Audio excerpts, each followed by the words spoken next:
사랑하는 하고 여러분, 한 주간 평안하셨습니다. 오늘은 영상을 통하여 강의를 드리게 됨을 미안하게 생각하며 오늘 주어지는 시간을 통하여 영상을 통해 함께 은혜를 나누도록 하겠습니다. 이 영상을 보시는 하고 여러분들은 성경책을 준비하시고 또 찬양으로 또 하나님의 말씀을 우리가 읽어가며 이전에 강의했던 순서에 따라서 함께 하도록 하겠습니다. 아울러서 이 영상을 청취하고는 마지막에 카톡으로 저에게 꼭 영상 청취했다라고 답변을 해주시면 고맙겠습니다. 우리 다 함께 찬송가 펴서서 438장 내 영혼이 은총리가 중한 죄짐 벗고 보니 슬픔 많은 이 세상도 천국으로 하하도라. 찬송가 438장 다 함께 부르겠습니다.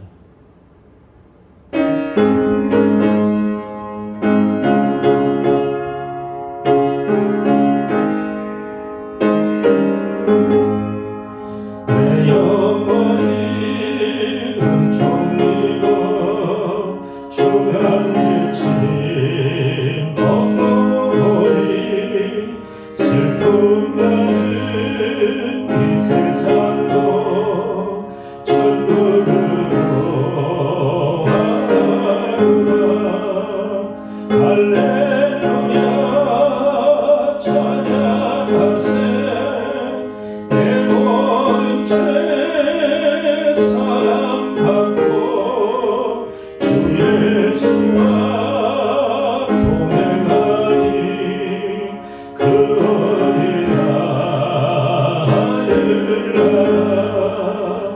주의 얼굴 뵙기 전에 멀리 되던 하늘나라 내 마음속에 이루어지니 날로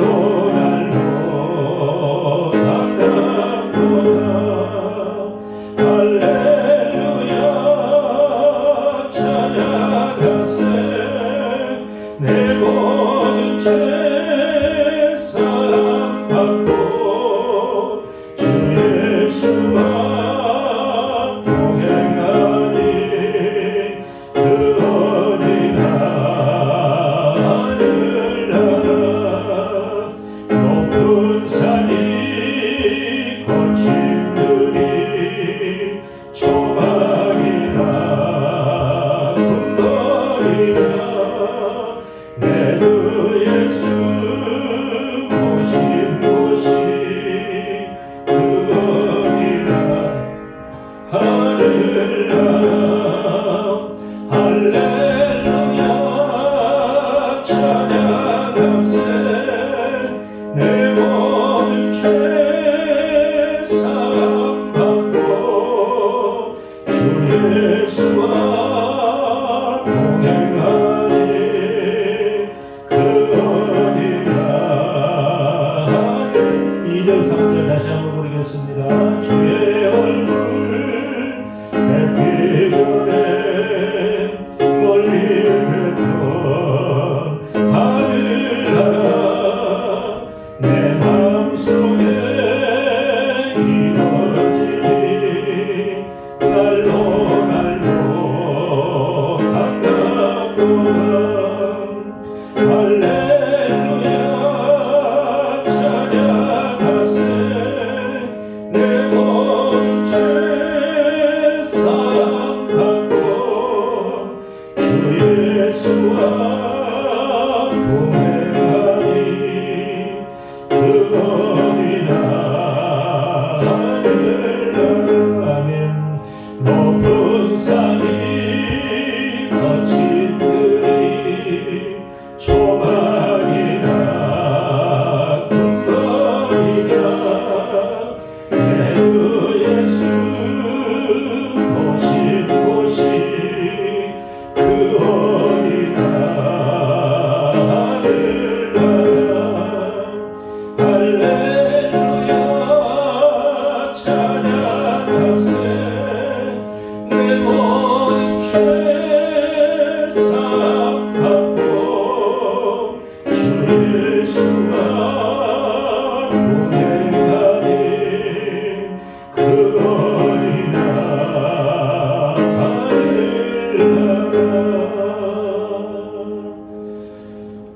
함께 기도하겠습니다.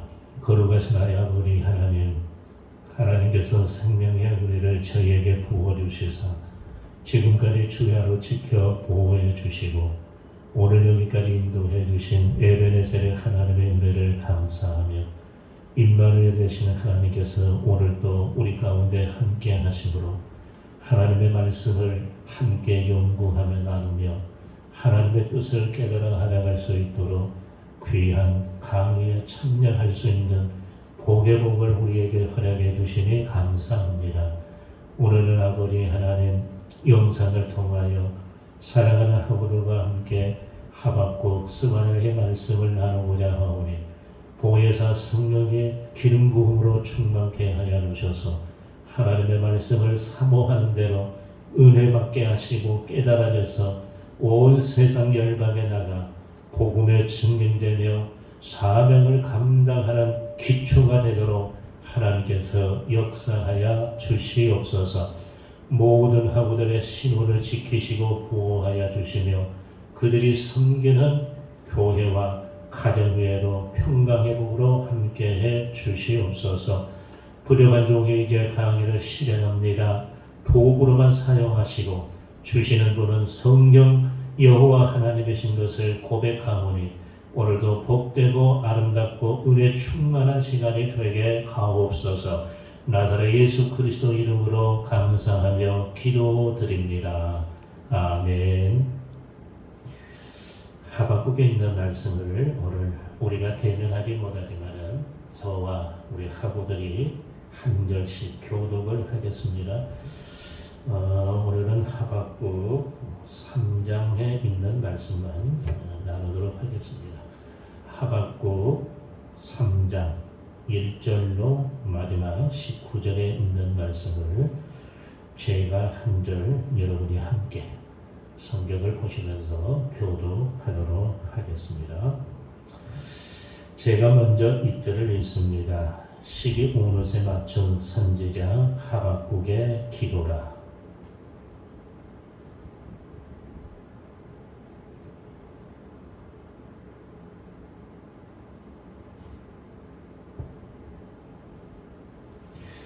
하나님이 대만에서부터 오시며 거룩한 자가 바란산에서부터 오시는도다. 그의 영광이 하늘을 덮었고 그의 찬송이 세계에 가득하도다.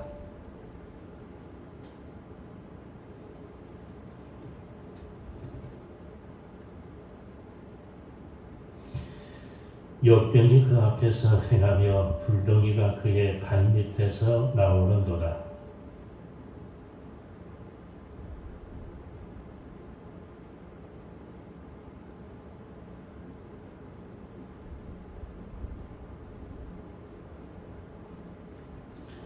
내가 본즉 구산의 장막이 환란을 당하고 미디안의 땅에 휘장이 흔들리는도다.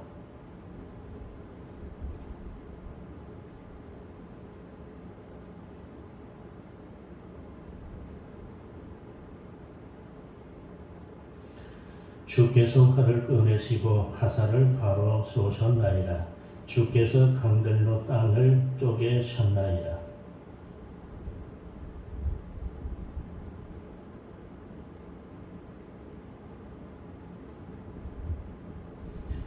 날아가는 주의 화살의 빛과 번쩍이는 주의 창의 광채로 말미암아 해와 달이 그 처소에 멈추었나이다.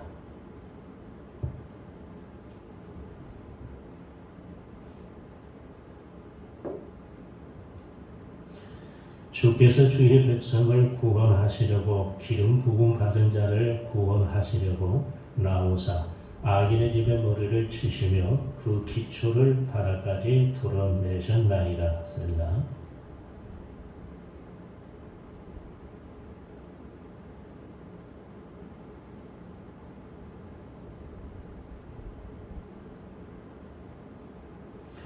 주께서 나를 타시고 바다 곧 큰 물의 파도를 밟으셨나이다.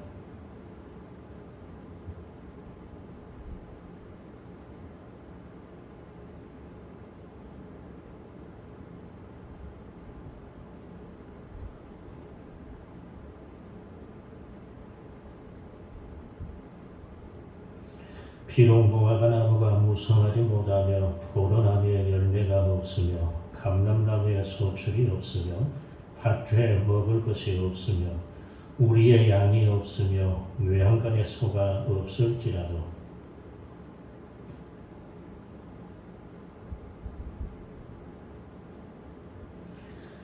다 함께 읽겠습니다. 주 여호와는 나의 힘이시라. 나의 발을 사슴과 같게 하사 나를 나의 높은 곳으로 다니게 하시니로다. 이 노래는 죄리하는 사람을 위하여 내 수금에 맞춘 것이니라. 아멘. 우리가 지난번에 하박국의 말씀을 나누다가 다 하지를 못했습니다. 그래서 오늘은 하박국서 야간 내용에 있는 말씀부터 함께 나누도록 할 텐데 여러분이 교재를 좀 잘 참고하셔서 배움의 좋은 기회가 되어지면 좋겠습니다. 하박국은 3장으로 되어 있는 매우 짧은 책이기는 하지만 또 우리들 마음속에 굉장히 은혜를 주기도 하고 도전을 주기도 하고 또 감동을 주는 내용이 바로 이 하박국서가 되겠습니다.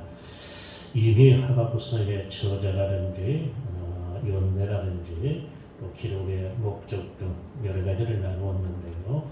오늘은 이제 3장에 걸쳐 나와 있는 그 내용들을 집중적으로 보도록 하겠습니다. 교재 5번째 내용의 말씀이 되겠습니다. 55쪽에 나와 있는데요. 교재 55쪽 보겠습니다. 첫 번째는 머리말인데에 1장 1절을 보면은 일반적으로 예언의 심적 기원과 역사적 배경 및 선지자에 대해 간략히 소개하고 있는 다른 선지서들의 머리말과는 달리 단순히 본서의 저자와 심적 기본에 대해서만 밝히고 있다. 예, 매우 중요한 특징 중에 하나가 바로 하박국서가 되겠습니다. 다른 예언서를 보면 누구 시대에, 누구의 왕에, 누구의 아들의 그런 배경들이 있는데요. 이 하박국은 그런 것들이 거의 없고요. 딱 간략하게 2가지만 나와 있어요. 본서의 저자가 누구다? 하박국이다. 하박국이다. 1절에 나와 있죠. 선지자 하박국이 묵시로 받은 경고라. 묵시는 종말론적이지요. 그러니까 이것은 하나님으로부터 받은 경고다. 이런 부분들만 간단하게 나와 있는데요. 지난번에도 제가 말씀을 드리다시피 이 하박국 이 선지자는 자기 자신이 스스로 선지자라 이렇게 말을 합니다. 그런데 다른 예언서 중에서도 이와 비슷한 것이 2군데가 나와요. 하나는 학개가 그랬고요. 또 하나는 나중에 배울 스가랴 선지자가 자신을 선지자로 그렇게 지칭을 하고 있다. 지난번에 잠깐 말씀을 드렸는데요. 그래서 스스로 선지자라고 말한 사람이 소예언서에는 3분이 있다. 오늘 말씀을 나오는 하박국 선지자, 2번째는 학개 선지자, 3번째는 스가랴 선지자. 여러분이 잘 정리를 하시고 참고해 보시기를 바랍니다. 이제 2번째에 하박국과 하나님과의 2번에 걸친 질의와 응답에 대한 내용이 1장 2절부터 2장 20절까지 가장 중요한 부분 중에 한 부분이 여기에 나와 있습니다. 그 내용을 보면 이렇습니다. 남유다 사회의 제약된 생활을 목격한 하박국 선지자는 공의의 하나님께서 왜 악인들을 징계하지 않습니까? 그렇게 질문을 합니다. 당연히 성경적으로 보면은 공의의 하나님으로 보면은 이 죄악을 품고 행하는 유대인이라 할지라도 징계를 받아야 마땅한데 왜 그들은 떵떵거리며 오히려 잘 먹고 잘 살고 권세를 누리고 있습니까? 이렇게 하나님 앞에 답답한 심정으로 질문을 하고 있지요. 그러자 하나님께서 답변을 해주십니다. 뭐라고 답변을 해주십니까? 남유다의 죄악을 결코 묵과하지 않을 것이며 때가 되면 이방 민족인 바벨론을 심판의 도구로 사용하여 남유다의 죄악을 징계하시겠다 하는 것입니다. 그런데 이 말씀이 그대로 이루어졌죠. 이후에 보면은 바벨론 느부갓네살을 통하여 유다 민족이 어려움을 당하는 거죠. 이렇게 하나님께서 심판의 도구로 이방을 사용하시겠다. 그러니까 여기에 대해 하박국 선지자는 도저히 납득하기 어렵다는 거예요. 아니 우리 민족이 하나님의 선택받은 민족인데 하나님께서 야단을 치시든지 경고를 하시지 왜 다른 민족을 쓰십니까? 그러면서 왜냐하면 의로우신 하나님의 주권 사역에 있어서 악한 세력이 사용된다는 것은 도저히 이해할 수 없는 일일 뿐만 아니라 바벨론을 통한 남유다의 심판은 원수로부터 이스라엘 민족을 보호해 주시겠다는 하나님의 언약과 정면으로 배치되는 듯한 느낌을 주기 때문입니다. 다시 질문합니다. 그것은 왜 하필이면 남유다보다 더 폐역하고 하나님을 모르는 이방 족속인 바벨론을 들어서 하나님의 백성인 남유다를 심판하십니까? 이렇게 질문을 하지요. 여기에 대해 하나님께서는 범죄한 남유다를 징계하기 위해 잠시 바벨론을 들어 사용하실 뿐 바벨론도 결국 그들의 죄악대로 심판을 받아 반드시 멸망할 것인가 의인의 종국의 승리를 선포함으로써 그의 신앙적인 불신이죠. 해이지요. 이것을 하나님께서 깨끗하게 해결을 해주시죠. 그 남유다를 영원히 멸망의 족속으로 삼는 것이 아니에요. 하나님께서 이미 아브람과 그리고 이삭과 야곱을 통하여 하신 언약이 있어요. 나는 너희의 하나님이고 너희는 나의 백성이라. 이 언약은 불변합니다. 그런데 남유다가 하나님의 말씀, 하나님의 언약의 말씀을 받은 백성이지만 우상 숭배하고 하나님의 뜻대로 거스르지 살았기 때문에 심판을 하는 데에 그것도 이방을 들어서 잠시 심판하지만 그 바벨론 나라도 영원하지 않는다. 우리가 한번 세계사를 보든지 아니면 성경을 보든지 간에 이 말씀이 성취되는 과정을 한번 우리 한국을도 생각을 해보십시다. 오늘 하나님께서 바벨론도 반드시 멸망하고 심판받는다 그랬는데요. 이 바벨론의 벨살사르 왕 때에 이 바벨론이 멸망을 당했죠. 이 어느 나라의 심판을 받은 거예요? 잘 아시죠? 메데 바사 임금이 누구죠? 세자. 그 유명한 고레스 왕을 통하여 바벨론이 벨사사 왕 때에 무너지게 됩니다. 그러면 메데 바사는 역사 속에 지금도 존재하고 있나요?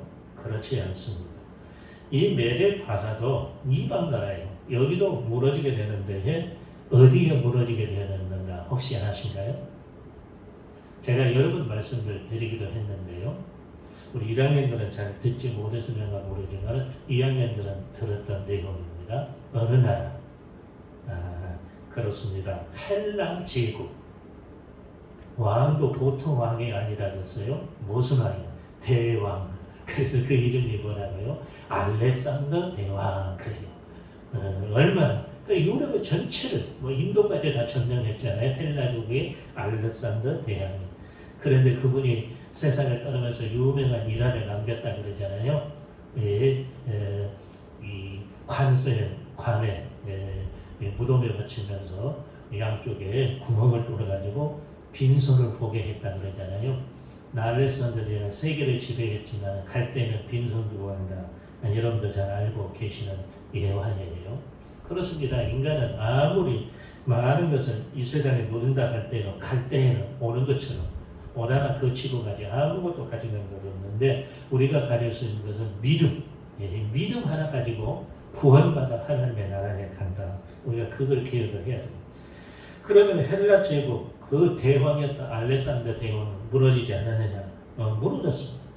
그 유명한 나라, 전 세계를 통치했던 나라 어디죠? 로마 제국이죠. 이 로마 제국의 헬라 알렉산더 대왕도 무너졌습니다. 그러면 우리가 생각을 해볼 때에 그럼 로마는 그러면은 무너지지 않았느냐? 역시 로마도 무너지게 된 거예요. 로마는 두 개입니다. 서로마, 동로마 그렇게 둘로 나눠져 있어요. 이 서로마는 어디에 무너졌느냐? 게르만 민족에게 무너졌어요. 게르만 민족이 어디인지 잘 아시지요? 예, 게르만 독일입니다. 독일이 게르만 민족이에요. 전차 군단이라는 거죠. 예, 축구할 때 보면은 이 독일 사람들은 전차 군단처럼 밀어붙이는 거예요. 게르만 민족의 특징이에요. 아주 불굴의 정신. 러시아 같은 데도 함부로 못하는 족속이 바로 어디라고요? 이 게르만 민족이에요. 지금도 세계의 막강한 나라 중에 하나가 이 게르만 민족인데 이 서로마가 게르만족에게 무너졌습니다. 그런데 동로마는 그 이후에도 한 1000년 가까이 거의 유지가 되어졌는데요. 여기는 또 어디에다 무너졌냐? 우리가 잘 아는 오스만 제국이죠. 오스만 제국, 터키 제국, 오스만 제국에 이 동로마가 무너지게 된 것입니다. 그러니까 여기에 이 하박국이 어찌 보면 우리와 똑같은 거예요. 하나님, 저는 하나님 신앙생활 열심히 교회 다니고 11조 생활하고 예배 생활하고 헌신하고 봉사하는데 왜 저는 어려움이 있는데 저렇게 저런 사람들은 저렇게 떵떵거립니까? 그런 회의의 마음으로 이 하박국이 첫 번째 질문을 하는 거예요. 우리 남유다 사이에 저렇게 못된 사람들이 왜 떵떵거립니까? 그러니까 하나님께서 이방 나라를 통해서 그런다는 거. 아니 어쩌자고 하나님께서는 우리 선택받은 민족을 그렇게 하십니까? 하나님께서는 바벨론도 무너질 것이고 그러나 잠시 너희가 어려움을 당하지만은 회개하고 하나님 품으로 돌아오면은 결국에는 너희 유다 민족이 승리하게 될 것이다. 아주 희망의 메시지를 하나님께서 보여주게 된 것입니다. 세 번째 보겠습니다. 세 번째는 하나님의 구원과 심판에 대한 하박국의 신앙 고백의 찬양입니다. 우리가 지난번에 제가 얘기를 했어요. 시기온녀라 그랬죠. 오늘 3장에 우리가 함께 읽었어요. 시기온노 그랬죠. 시기온노에 맞춘 선지자 하박국의 기도라. 사실은 이거는 어떤 특별한 의미는 없다고 그럽니다. 어찌됐든 간에 분명히 3장 1절에 보면은 내용이 하박국의 기도라 그러는데 사실은 이게 기도라고 성경에 나와 있기 때문이긴 하지만 내용을 보면은 거의 찬양에 가깝다. 곡조 같은 찬양 같다. 기도가 그래서 곡조 같은 찬양이다 그러잖아요.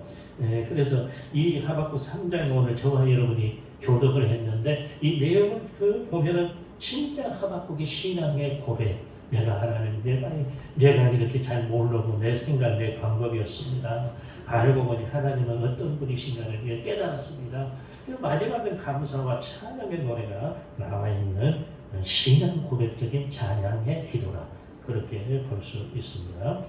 내용을 한번 보십시다.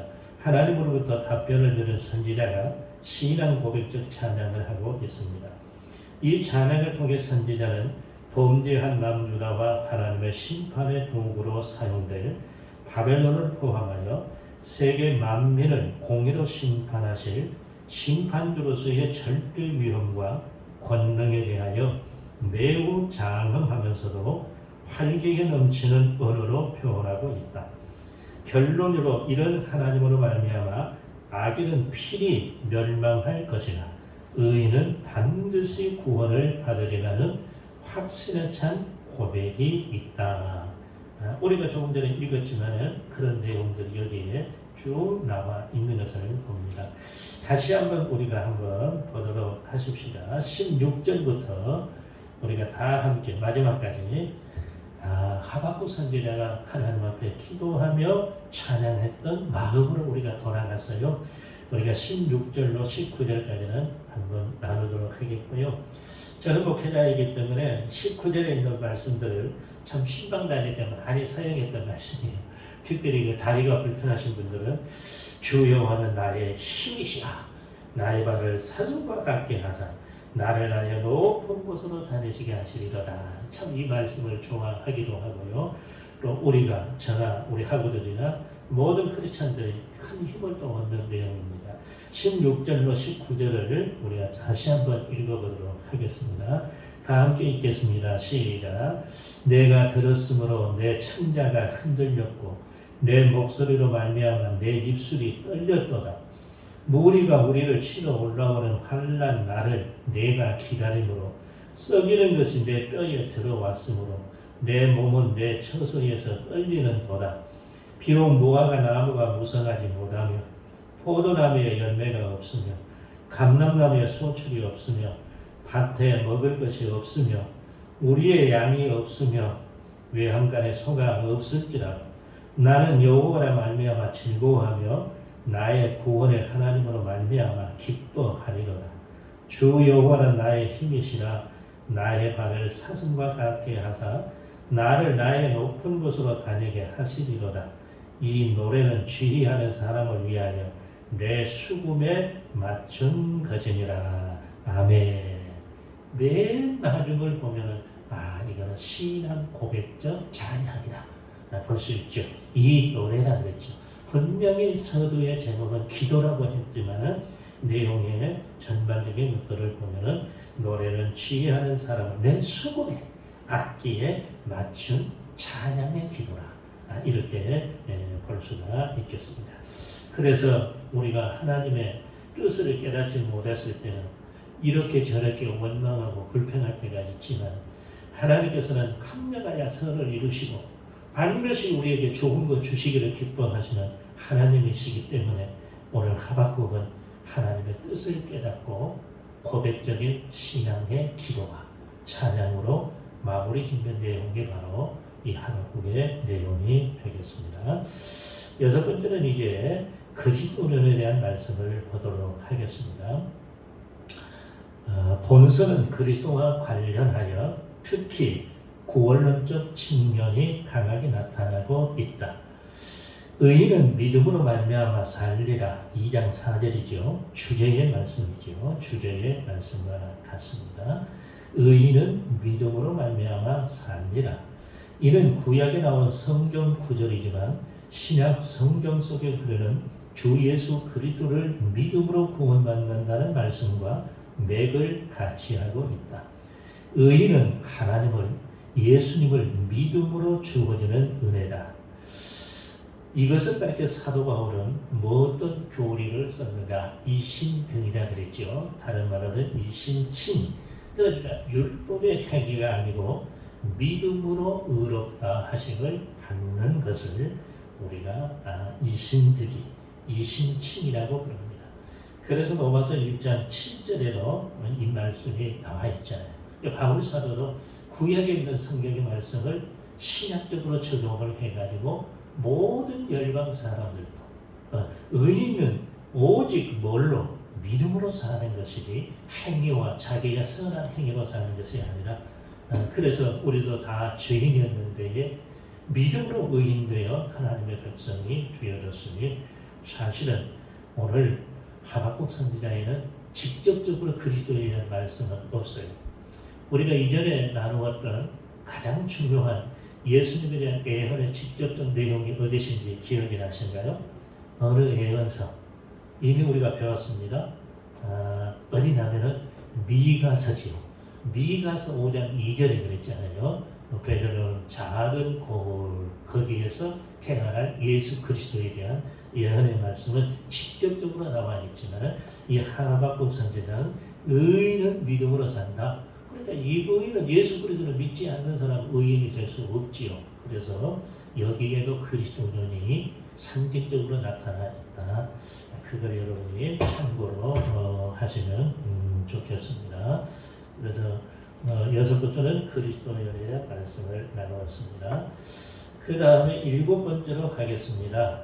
하박국 선지서와 현대 성도와는 어떤 관련이 있을까? 적용해 보도록 하겠습니다. 사실은 성경은 적용하지 않으면 의미가 없는 거죠. 아무리 배워도 뜬구름 잡는 것은 의미가 없겠고요. 이 하박국서에 담겨져 있는 이 하나님의 말씀이 이 현대를 살아가는 나에게, 여러분들에게, 모든 크리스천들에게 어떤 연관이 있을까 보도록 하겠습니다. 성도들이 사는 세상의 현실은 항상 악과 선이 혼재되어 있다. 그러기에 하박국 선지자가 가진 질문을 하게 된다. 이런 의미에서 본서는 현대를 살아가는 성도들에게 신앙적 물음을 해결하기 위한 매우 훌륭한 지침서라 할 수 있는데, 성도들의 신앙적 물음의 유일한 해결 방법으로 자신이 가진 문제를 하나님께로 가져가도록 교훈을 한다. 찬송도 그런 찬송이 있어요. 내 모습 이대로 주 받으시옵소서. 우리는 늘 문제 속에 살아가는 인간입니다. 그러기에 모든 신앙의 질문이든지 인생의 물음이든지 우리가 하나님 앞에 가져와서 그분에게 물을 때에 해결받는 역사가 나타나는데, 저는 그런 점에서 구약의 선지자 중에서, 제사장 중에서 사무엘 선지자를 참 좋아해요. 사무엘 선지자는 늘 하나님 앞에 묻고 또 응답을 받았잖아요. 우리들도 그런 신앙을 가지면 좋겠습니다. 다시 교절해 봅니다. 하나님은 역사와 천지 만물의 창조주이시며 그것들을 친히 주관하시는 주권자이시다. 이 세상의 모든 일이 그로 말미암지 않는 것은 하나도 없다. 그러므로 성도들은 신앙의 문제와 여타의 문제를 하나님 안에서 해결하고자 할 때에 그 길을 찾을 수가 있다. 그 방법 중에 하나가 뭘까요? 바로 기도라 그랬어요. 그래서 기도의 별명이 참 많이 있지만은 두 가지. 기도는 영혼의 호흡이다. 우리가 육체의 호흡을 하지는 살 사람이 세상에 어디 있겠어요? 기도의 영혼의 호흡이라는 말은 우리가 영혼이 살려면, 영이 살려면, 하나님의 관계가 계속 유지되려면 영혼의 호흡과 같은 기도가 살아야 된다. 그래서 기도로 시작, 기도로 마감합니다. 마스터 키라 그랬어요. 마스터 키. 엄청나게 큰 호텔도 이 키 하나 가지면 다 풀리고 열리는 것처럼 기도 하나를 통하여 문제가 해결받는다. 그래서 하박국도 마지막에는 기도의 찬양을 올려드리고 있는 것입니다. 참고사항을 한번 보도록 하겠습니다. 하박국서에는 핵심 주제가 몇 군데 남아 있는데요. 여러분들이 좀 잘 기억을 하시면 좋겠습니다. 한번 보겠습니다. 첫째는 선과 악의 대립이죠. 남유다로 그러고 유다와 이방나라 바벨론과의 관계는 선과 악의, 이 세상은 끊임없이 존재하고 있습니다. 선이냐 악이냐, 주님 오신 그날까지는 계속해서 선과 악은 끊임없이 대립하게 됩니다. 두 번째는 세속사에 대한 하나님의 주권적 섭리. 하박국은 그것을 몰랐습니다. 깨닫지 못했습니다. 어찌 이방 나라를 들어서 우리를 심판하고 우리에게 경고를 주십니까? 이해가 되지 않았지만 나중에 하나님께서 이 세상의 모든 주권자가 되신다는 것을 세상의 일도 깨닫게 된 거죠. 세 번째는 불의한 자들의 종국은 멸망이다. 아까도 얘기했습니다. 로마도, 헬라도, 메대도, 바벨론도 다 이방의 나라, 불의한 세상은 멸망을 맞이하게 된 것입니다. 네 번째는 하나님의 자기 백성에 대한 징계의 목적은 회개를 통한 구원이다. 이것이 성경의 가장 중요한 구속사 중에 하나입니다. 하나님의 자기 백성에 대한 징계는 심판, 멸망이 아니라 그들이 회개를 통하여 구원의 반열에 들어서게 하는 것이 하나님의 목적이라 하는 것이죠. 다섯 번째는 주제입니다. 의인은 믿음으로 산다. 제가 2장 4절을 쉽게 설명을 하면서 말씀을 드렸는데 다시 한번 복습을 한번 해보도록 하겠습니다. 교만한 자들은 불의한 삶을 살다가 마침내 멸망을 당하겠지만 의인들은 믿음으로 구원받고 복된 삶을 살아갈 수 있다 하는 축복의 말씀이 되는 것이죠. 의인은 하나님의 뜻을 끝까지 따르는 자를 의인이라 그러죠. 그래서 우리는 노아를 당대의 의인이다. 세상의 사람들은 이 좋은 날에 무슨 홍수가 나겠느냐 했지만은 노아는 끝까지 그게 하나님의 뜻이다. 멸망에 물로 심판한다. 세상의 죄악이 관연해서 심판한다. 이거를 끝까지 사람들은 못 믿었지만은 순종하지 않았지만은 노아는 그걸 믿고 끝까지 따라갔지. 그래서 노아는 당대의 의인이다. 다니엘과 사드락과 메삭과 아벤느고 풀무불에 들어가고 사자굴에 들어가니 누가 그것을 하나님의 뜻으로 믿고 끝까지 따르겠어요?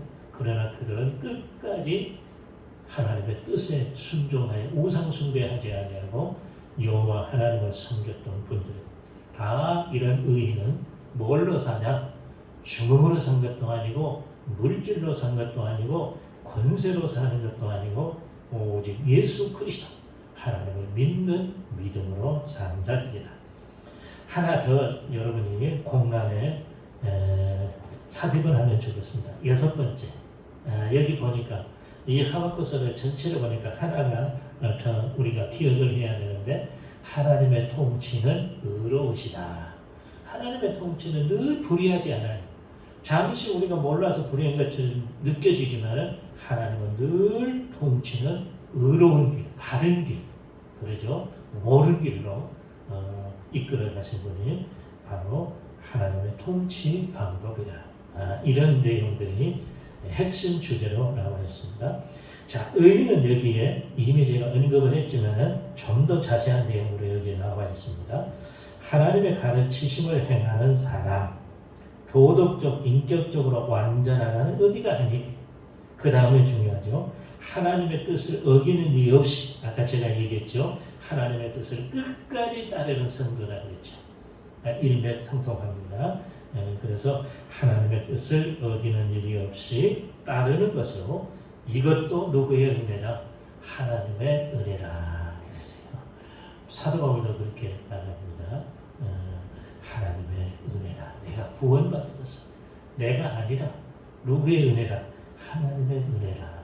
우리가 다 구원받고 이렇게 하나님의 말씀을 함께 배우고 함께 나누는 것도 이 선지정산에 올라와서 주의 말씀을 사모하고 함께 나눌 수 있는 모든 것들도 하나님의 은혜다. 우리는 하나님의 은혜를 저버리고 지워버리면 안 된다.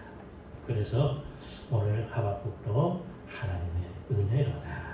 구원으로 말미암아 내가 기뻐하고 찬양하리로다. 이것이 우리 성도가 가야 할 길임을 깨닫게 되게 됩니다. 8번째는 하박국서의 특징을 한번 보도록 하겠습니다. 하박국서의 특징이 몇 가지 있는데요. 보도록 하겠습니다. 하박국서의 특징이 뭘까요? 여기 나와 있습니다. 첫 번째는 다른 선지서와는 달리 선지자의 질문에 전반부는 하나님께서 답변 형식을 취하고요.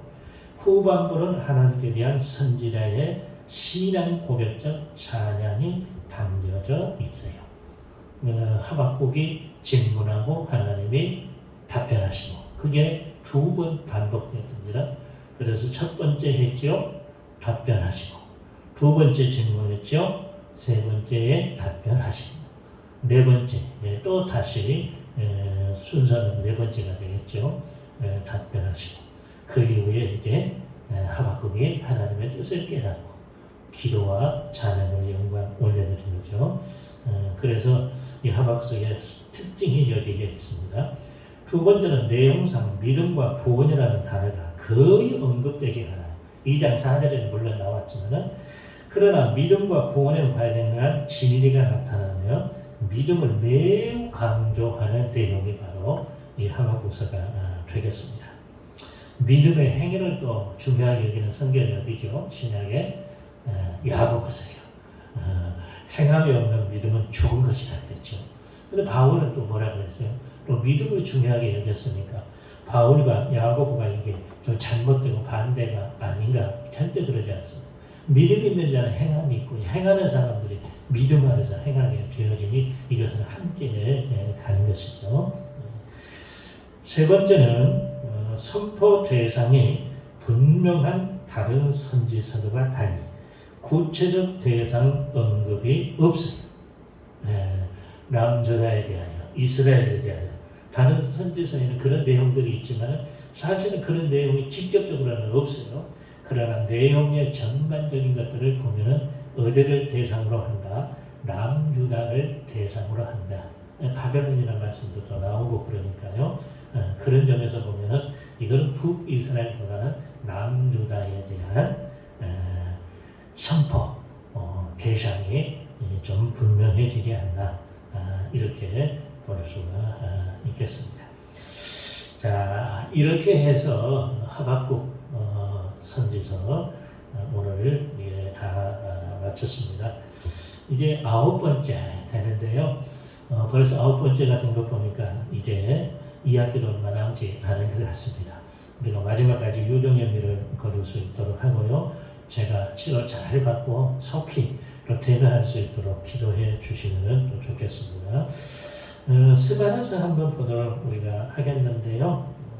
먼저 스바냐서도 우리가 성경을 그래도 1장을이라도 읽고 가야 스바냐서가 어떤 성경인가 우리도 알 수 있을 것 같습니다. 그래서 스바냐서도 우리가 한번 1장을 읽도록 그렇게 하겠습니다. 성경을 한번 펴시고요. 스바냐서 하겠습니다. 1장 1절로 18절까지 읽겠습니다. 제가 한 절, 여러분이 한 절, 여러분이 읽었으리라 생각하고 제가 또 넘어간 거예요. 아몬의 아들 유다 왕 요시야의 시대에 스바냐에게 임한 여호와의 말씀이라. 스바냐는 히스기야의 현손이요 아마라의 증손이요 그달의 손조요 구시의 아들이더라.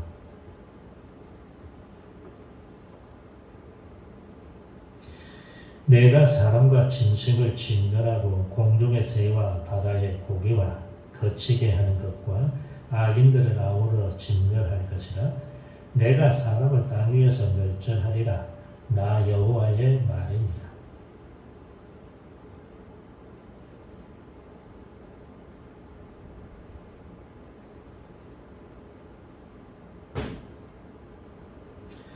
또 지붕에서 하늘의 무별에게 경배하는 자들과 경배하며 여호와께 맹세하면서 말감을 가리켜 맹세하는 자들과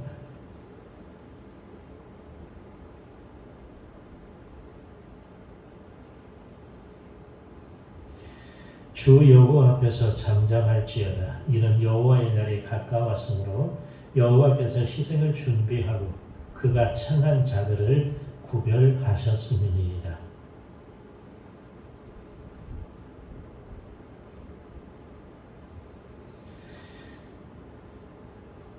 그날의 문턱을 뛰어넘어서 포악과 거짓을 자기 주인의 집에 채운 자들은 내가 벌하리라.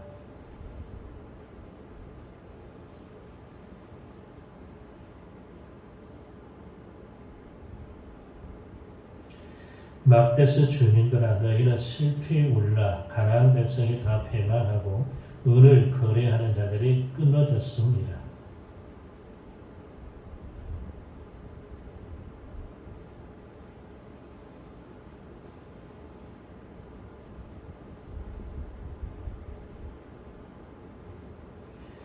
그들의 제목이 노략되며 그들의 집이 황폐할 것이다. 그들이 집을 건축하나 거기에 살지 못하며 포도원을 가꾸나 그 포도들을 마시지 못하리라.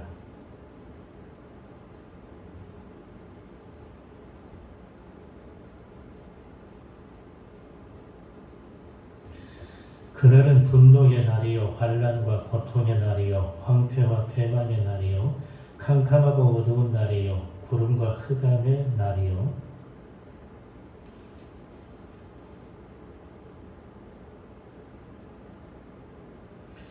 내가 사람들에게 고난을 내려 맹인같이 행하게 하리니 이는 그들이 나 여호와께 범죄하였습니다. 또 그들의 피는 쏟아져서 티끌같이 되며 그들의 산은 분토같이 될지어다. 다 함께요. 그들의 은과 금이 여호와의 분노의 날에 능히 그들을 건지지 못할 것이며 이 온 땅이 여호와의 질투의 불에 삼켜지리니 이는 여호와가 이 땅 모든 주민을 멸절하되 놀랍게 멸절할 것입니다. 아멘. 예. 그래서 성경이 가장 중요하니까요. 1장을 우리 학우들과 함께 나누었습니다. 스바냐 9번째 12 여러선 가운데 9번째의 말씀을 드리겠습니다. 한번 보도록 하겠습니다. 제목을 보면은 본서의 한글 표제명은 스바냐로서 시골이 말하는 찌파냐로 번역한 것으로 본서의 저자의 이름에서 유래되었다. 찌파냐 뜻이 여호와께서 감추신다. 여호와께서 감추신다. 그런 의미를 가지고 있습니다. 본서 저자의 이름에서 스바냐 그렇게 부르는 것입니다. 두 번째는 저자를 보도록 하겠습니다. 저자 본서의 저자는 일반적으로 히스기야 4대 손인 스바냐로 인정되고 있다. 여기 상당히 저자가 조금 복잡하기도 합니다. 그런데 히스기야의 4대 손 스바냐라고 인정이 되어졌는데요. 여러 선지서들 가운데에 4대족까지 밝히는 선지서는 다른 데는 없어요. 보통 아버지 아니면 할아버지 정도 나온 것도 드물지요. 그런데 여기 보면은 4대까지 나왔다고 하는 것은 상당히 중요한 의미가 있는데요. 그것은 나중에 좀 드리도록 하겠고요. 어찌됐든 간에 이 히스기야가 매우 중요한 분이죠. 이분은 BC 715년에서 BC 687년에 재위했던 아하스의 아들이고요. 아버지는 므낫세고요. 25세에 왕위를 계승했던 분입니다. 그래서 종교개혁을 단행하고 상당도 제거하고 그랬던 훌륭한 분이죠. 그래서 아세라상을 쓰러뜨리기도 하고 롯뱀을 부수기도 했던 굉장히 중요한 임금 중에 한 분이 히스기야 임금인데요. 그분의 4대 손으로 스바냐를 인정하고 있다. 그것은 본서 자체가 그와 같이 증거하고 있기 때문이다. 오늘 1절에 나와 있잖아요. 아몬의 아들 유다와 요시야의 시대에 스바냐에게 임한 여호와의 말씀이다. 스바냐는 히스기야의 현손, 손자의 손자죠. 현손이고 아마라의 증손이고 그 나라의 손지고 구시의 아들이라. 굉장히 복잡하게 조상들이 이렇게 언급이 되어 있습니다. 자, 이게 성경 1장 1절에 나와 있는 근거예요. 또 교절을 봅니다. 그는 남유다 16대 왕인 요시야 시대에 활약한 선지자로 요시야 왕과는 숙질 사이였을 것으로 추정이 되죠. 숙부죠. 숙부, 조카, 그렇죠. 아저씨, 조카 그렇게 부르기도 하죠. 왜냐하면 요시야는 히스기야 왕의 3대 손인 반면에 스바냐는 4대 손으로 나타나기 때문이다. 그렇다면 스바냐는 왕족으로서 예루살렘에 거주하면서 왕궁 출입을 자유롭게 하여 요시야 왕의 종교 개혁 정책에 직간접적으로 많은 영향을 주었을 것으로 짐작이 돼요. 그러니까는 이 집안 자체가 굉장히 명문 가문이다 그렇게 볼 수 있겠고요. 또 신앙의 가정이다 그렇게 볼 수가 있는데요. 우리가 시간이 좀 지나더라도 볼 수 있는 역대하 34장 1절로 3절을 우리가 찾아서 한번 읽어볼 때에 좀 더 스바냐에 대한 그 가문에 대한 내용들을 알 수가 있겠습니다. 역대하 34장 1절로 3절에 한번 펴보시죠.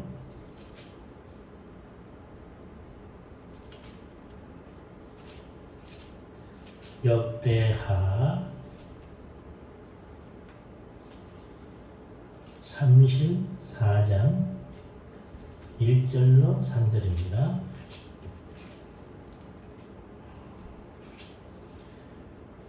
34장 1절로 3절을 찾았습니까? 제가 가지고 있는 성경 74쪽입니다. 한번 같이 읽어보겠습니다. 시작.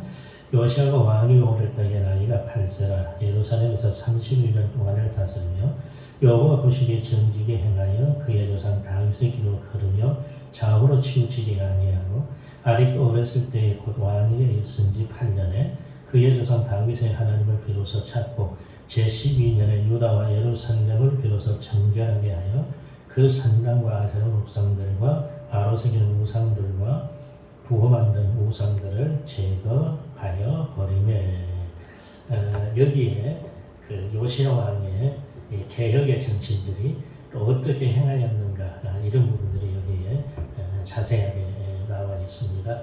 그러니까는 스바냐가 그 후손이 되었다고 하는 것은 늘 왕궁에 출입을 하면서 또 종교 개혁에 대한 또 하나님을 섬기는 일에 대한 말씀들을 늘 이렇게 건의를 했을 것이고 그것이 굉장히 신앙의 종교 개혁을 요시아가 이루는 데에 굉장한 큰 도움이 되었습니다. 그렇게 봅니다.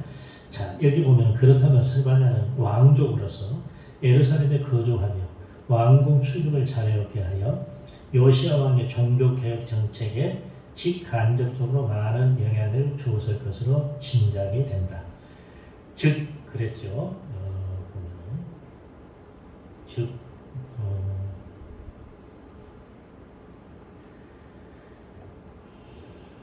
다시 교재를 봅니다. 요시아 왕이 16 어린 나이에 여호와를 찾고 24세의 우상 천격을 시작하여 율법책을 발견하여 대대적으로 종교 개혁을 단행하는 등 일련의 모든 개혁 조치는 모두 스바냐의 영향 아래서 시행되었다고 보기 때문이다. 그랬어요.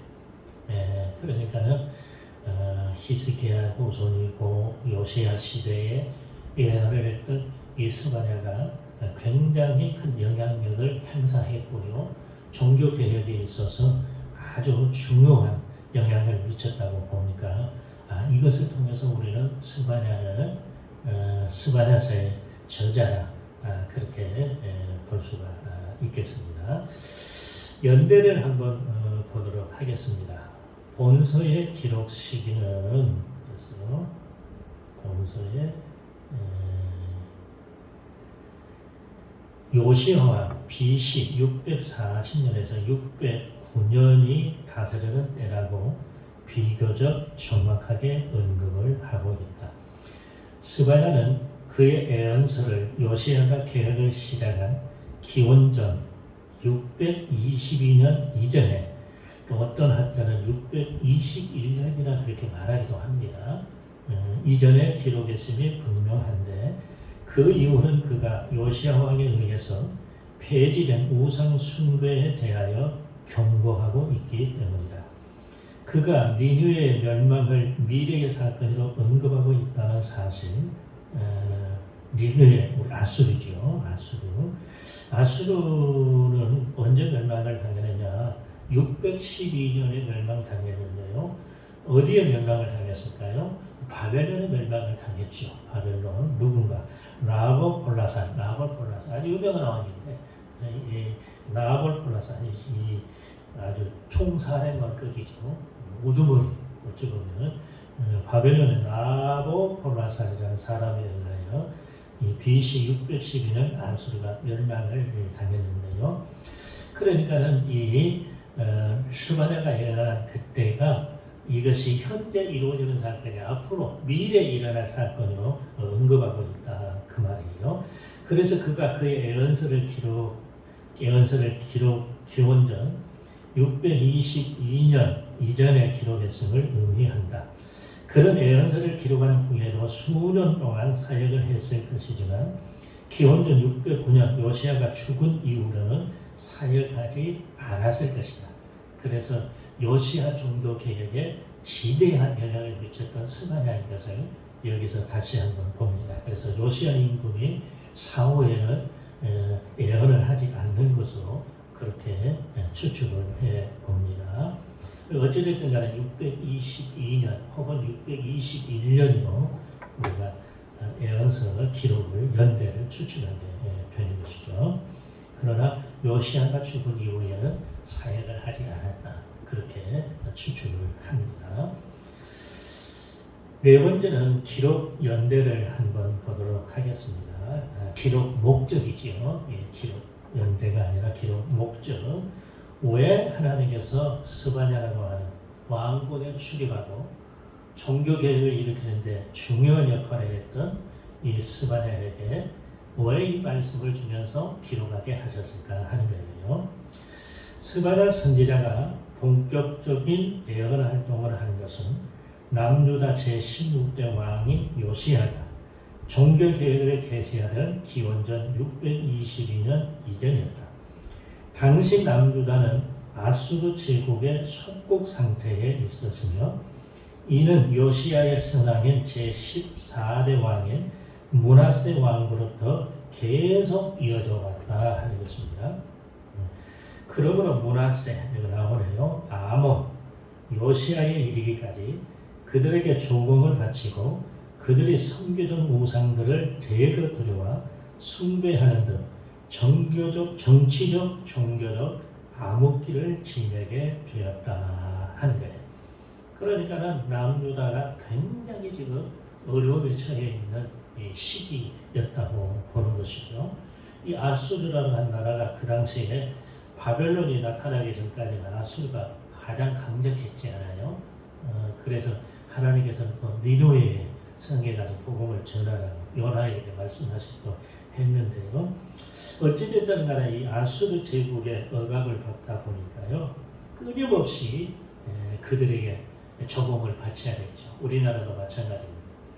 특별히 우리나라 쌀, 면화들이 많이 나는 호남편화, 그래서 군산 같은 데는 아예 일본으로 자기들의 양식을 가져가기 위해 만드는 그런 항구였다고 그러지 않습니까? 그러니까 일본 사람이 우리를 36년 동안 얼마나 수탈하고 좋은 것, 도자기니 뭐 기술이 다 가져가, 양식이, 면화니, 하여튼 좋은 것들은 다 가져갔어요. 마찬가지였어요. 남유다가 이렇게 어려움을 당하고 있고요. 또 거기다가 또 이 억압받던 그 민족으로부터 들어온 수많은 우상단지들 숭배하게 되어서 굉장히 암흑의 시대, 유다의 역사 중에서 가장 암흑 중에 하나가 바로 이 스바냐 시대라고 그렇게도 볼 수도 있겠습니다. 그런데 요시야 임금이 즉위한 640에서 622년 사이에 아수르 제국은 주변 속국들의 반란으로 큰 고생을 겪게 되었다. 또한 이 시기에 아수르 북방 즉 러시아 남부에서 시작하여 근동 지역으로 이주해온 수고디아인들의 공격으로 인하여 고심하던 아수르 제국은 바레탄 지역에 대하여 신경 쓸 수가 없었고 유다 왕국에 대하여 내정 간섭을 할 수가 없었어요. 지금 자기들이 세력이 강하고 안정되어졌으면 이스라엘에 대한 지배를 또 공격을 수많은 일을 꾸며냈는데 그 북방에 있는 이 수도관들, 요즘으로 말하면 아르메니아 이쪽이겠죠. 이 카스피해 지역에 있는 여러 족속들, 이 수도인들이 공격을 막 북쪽이지요. 아수르로 막 북쪽에서 막 쳐내려오니까 이제 남쪽에 있는 팔레스타인에 대하여 신경 쓸 여유가, 간섭할 여유가 없었습니다. 이 틈을 타가지고 요시야 왕이 지혜로운 사람이죠. 아수르로부터 완전한 정치적 독립을 선언하고 선민 이스라엘의 자긍심과 여호와 신앙을 회복하고자 예루살렘을 중심으로 남유다 전역은 물론 이미 멸망한 북이스라엘 땅에까지 미치는 거국적 차원에서 대대적인 종교 개혁을 단행하게 된 것입니다. 그래서 요시야 임금이 대단한 좋은 일을 부흥의 역사를 이루어지게 된 것이죠. 그러니까 아수르가 이제 남쪽에 신경 쓸 여유가 없으니까 이때를 놓치지 아니하고 우리 남유다뿐만 아니라 북이스라엘 우리 같은 민족이잖아요. 선민이잖아요. 그래서 대대적인 종교 개혁을 단행하게 된 거죠. 그가 외쳤던 가장 중요한 예언의 주제는 그러죠. 오늘 이 성경이 우리가 1장을 읽었는데요. 1장에도 보면 여호와의 날이 막 나와요. 7절에도 여호와의 날이 나오고요. 14절에도 여호와의 큰 날이 나오고요. 그래서 이 여호와의 날, 이 여호와의 날은 종말론적으로 보면은 예수 그리스도가 오시는 날이겠지만 여호와의 날은 우리 역사 속에는 늘 나타나지 않았어요. 출애굽의 역사도 여호와의 날이잖아요. 하나님께서 직접 간섭하는 날이기 때문에 이스라엘 백성들이 바벨론 70년 포로에서 해방받아 오는 것도 여호와의 날이겠죠. 그래서 보십시다. 그가 외쳤던 가장 중요한 예언의 주제는 뭐냐? 여호와의 날이라. 그러죠. 여호와의 날, 여호와의 날. 계속해서 이 성경에 스바냐서에 그런 내용들이 나와요. 또 다른 사상은 남은 자 사상이다.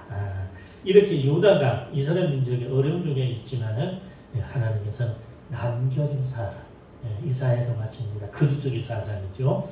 이는 여호와는 이스라엘 지역에 하나님만이 아닌 전 세계의 전 우주에 대한 절대 주권을 가리신 절대자이심을 강조하는 것으로서 여호와의 날, 즉 여호와께서 인간의 역사에 극적으로 개입하셔서 선과 악 간에 심판하시는 그날에는 범죄한 선멸뿐만 아니라 선멸을 괴롭혔던 세계 열방을 다 심판하실 것이라는 사형이다. 그러나 이런 여호와의 날에도 회개하고 여호와께 돌아오는 남은 자는 반드시 구원하실 것이라는 소망의 메시지로 선포함으로써 모든 백성들이 회개하고 요시아의 종교 개혁에 적극 동참하게 되었다. 그랬습니다. 율법을 이제 회복하게 된 것이고요. 우상을 척결하고요. 제단들을 막 무너뜨려 버리고요. 롯병을 막 부숴버리고요. 이런 종교 개혁을 일으키게 되었죠. 그래서 항상 하나님께서는 선지자를 통해서 자기 백성, 선민이 겪기를 바랄 때는 경고와 심판을 하시지만 마지막에는 반드시 돌아오는 자, 회개하는 자, 하나님 말씀을 끝까지 지키는 의인은 하나님께서 책임져 주신다고 하는 위로와 소망의 말씀을 주시는 내용이 바로 기록하게 하는 목적이 여기에 있다. 여러분이 그걸 기억을 하시면 좋겠습니다. 오늘은 본서까지만 하겠습니다. 본서의 내용까지만 하겠습니다. 스바냐서의 내용을 한번 보겠습니다.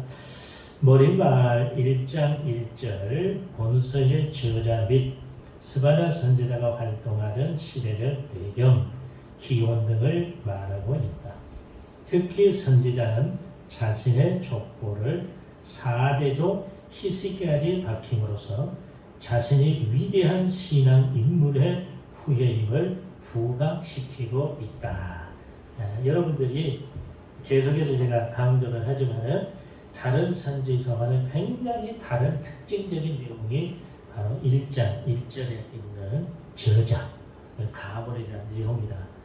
여러분들이 꼭 한번 기억하시면 좋겠습니다.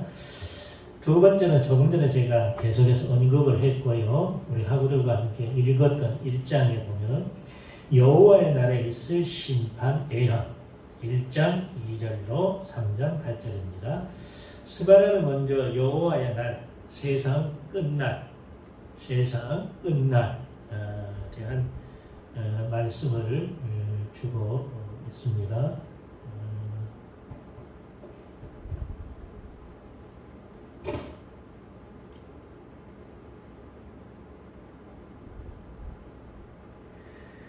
세상 끝날에 임할 하나님의 우주적인 최후의 대심판을 선포하고 또 남유다와 예루살렘의 죄와 하나님과 택한 백성을 대적한 열방에 대한 심판을 동시에 선포한다.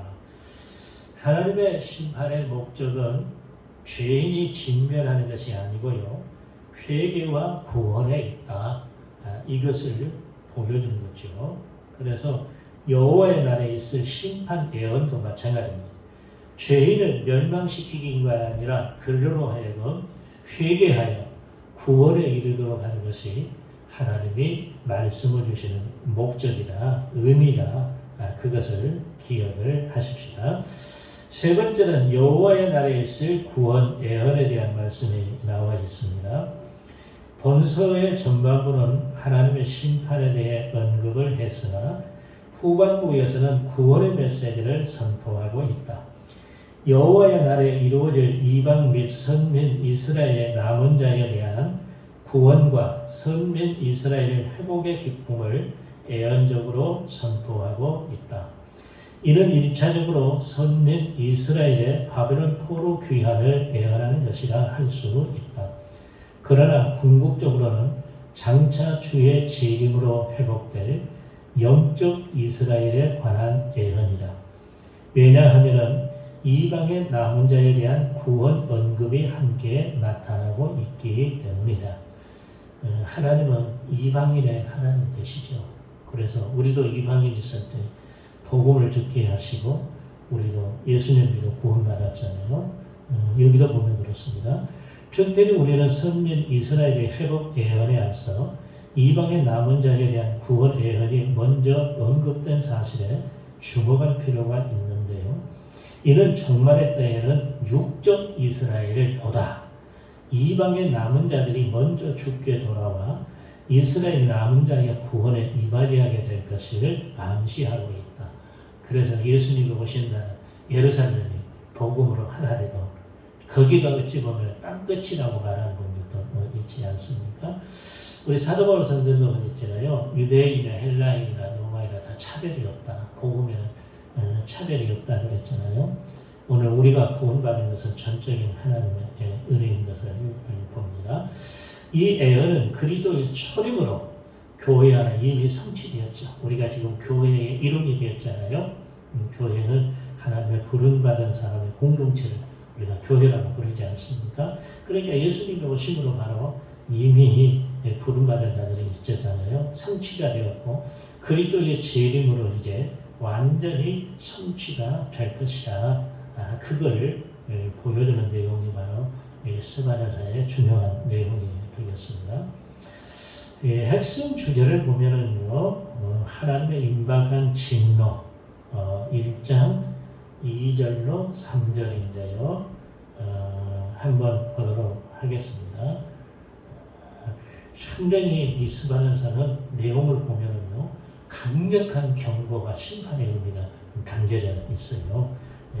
그런 부분들을 한번 1장 2절로 3절을 한번 보십시오. 진멸망, 상당히 멸절 이런 말이 있는데요. 1장 2절로 3절을 우리가 다시 한번 꼭 읽어봐야 되겠습니다. 1장 2절로 3절 읽어보겠습니다. 다 함께요. 여호와께서 이르시되 내가 땅 위에서 모든 것을 진멸하리라. 진멸이야. 쓸어버리리라. 그런 말씀이 무서운 말씀이에요. 3절 내가 사람과 짐승을 진멸하고 공중의 새와 바다의 고기와 거치게 하는 것과 악인들을 아울러 진멸할 것이라. 내가 사람을 땅 위에서 정멸절하리니 나 여호와의 말이니라. 꼭 노아 시대와 똑같아. 땅 위에 죄가 가능했다는 말씀 있지 않아요. 물로 심판하리라. 지금 얼마나 지금 이 무서운 경고인지 몰라요.